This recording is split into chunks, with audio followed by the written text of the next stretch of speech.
natin yung mula sa mga active citizens na talagang lumapit sa atin. So, we share the sentiment of the public na talaga namang ramdam yung delay.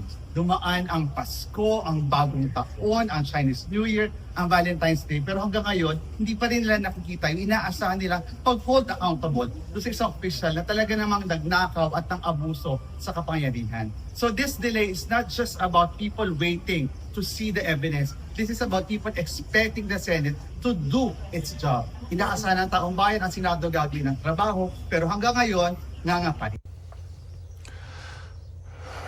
You don't know what you're talking about, do you?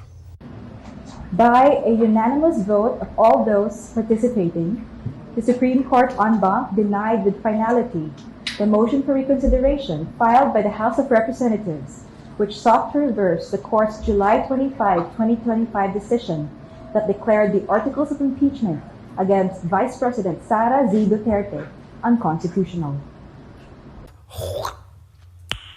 Nice.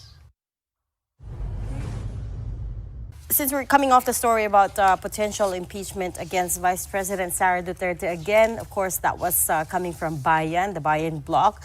What do you think? Is there still appetite for it in the lower house? I remember at the height of the first impeachment complaint, you were one of the most vocal defenders of the process.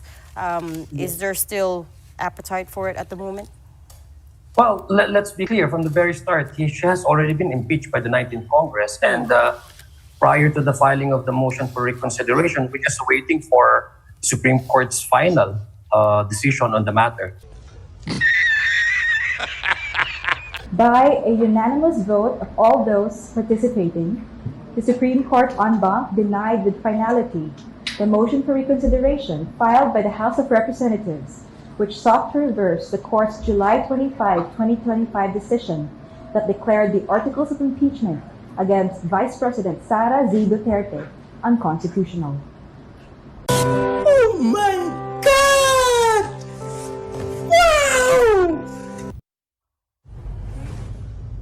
Wow! Congressman, let's get right to it. How do you respond to claims that, well, even some senators say that this impeachment is just a witch hunt? True, this is a hunt for accountability. This is a hunt for transparency in government. So I think the impeachment trial should proceed in the soonest time, and the Senate should fulfill their constitutional mandate to try and decide the impeachment of Vice President Sara Duterte. Stop it. Get some help. By a unanimous vote of all those participating, the Supreme Court en banc denied with finality the motion for reconsideration filed by the House of Representatives, which sought to reverse the Court's July 25, 2025 decision that declared the articles of impeachment against Vice President Sara Duterte unconstitutional.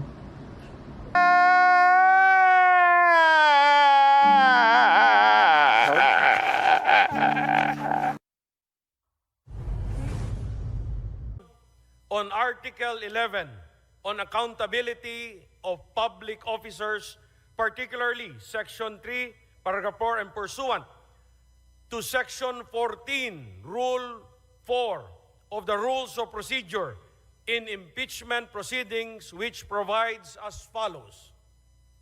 Section 14, endorsement of the complaint resolution to the Senate. A verified complaint resolution of impeachment filed by at least 1/3 of all the members of the House shall constitute the articles of impeachment. And in this case, the verified complaint resolution shall be endorsed to the Senate in the same manner as an approved bill of the House.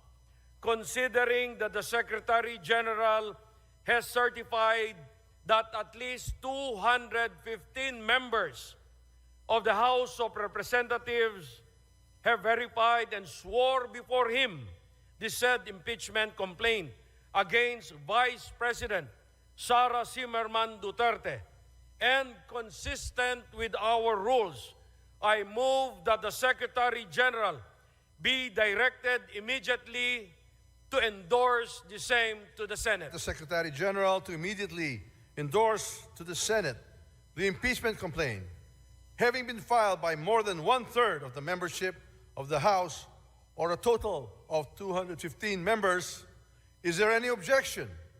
The chair hears none. The motion is approved. The Secretary General is so directed. The session is suspended. Kapal ng mukha mo!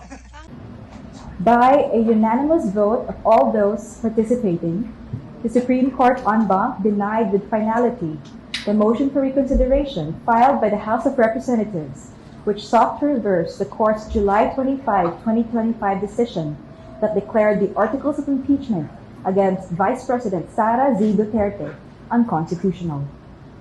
Articles of impeachment against Vice President Sara Duterte unconstitutional.